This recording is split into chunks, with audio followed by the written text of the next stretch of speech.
How's it going, Ram fans? Jessica Mendoza and Sydney Wicker here at Cameron Indoor Stadium, where the CSU men's basketball team just fell to Duke 89-55. Now, there were a lot of big lessons learned by both teams this game, as it was both of their second game of the official season.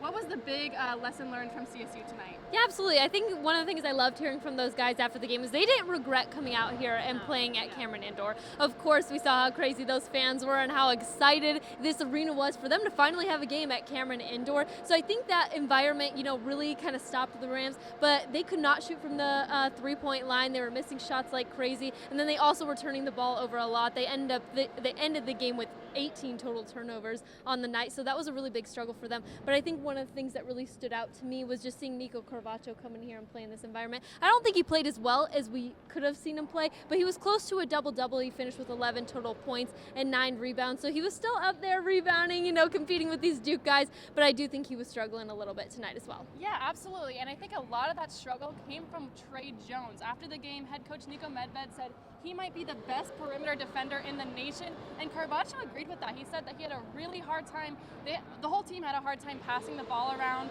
and so you really got to give it up to Jones there.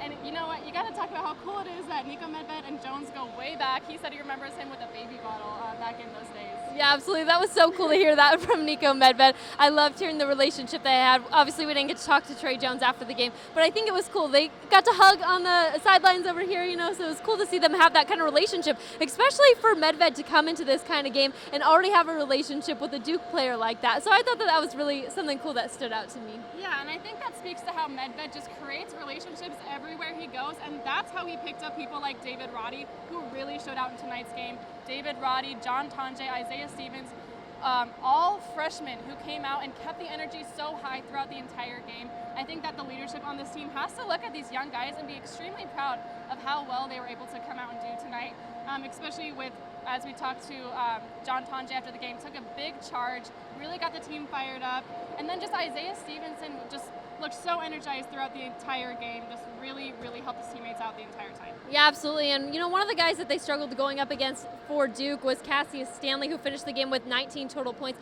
So he was at the back of the net, constantly at their throats, ready for that ball at all times. So that was one player that really kind of stopped CSU and stopped their momentum a lot. So it was hard for those freshman guys to go up against someone like him. But I think that just comes along with playing Duke, one of the powerhouse schools in college basketball as it is. You're absolutely right, Sydney. And as you said before, there's no bad lessons that came out of this game.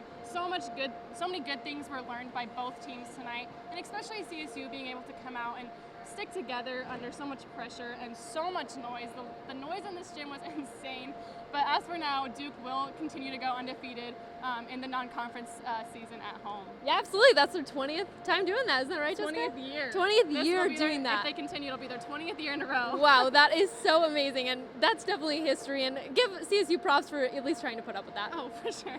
Absolutely. Well, CSU will return home at Moby Arena on November 13th, where they'll take on Omaha.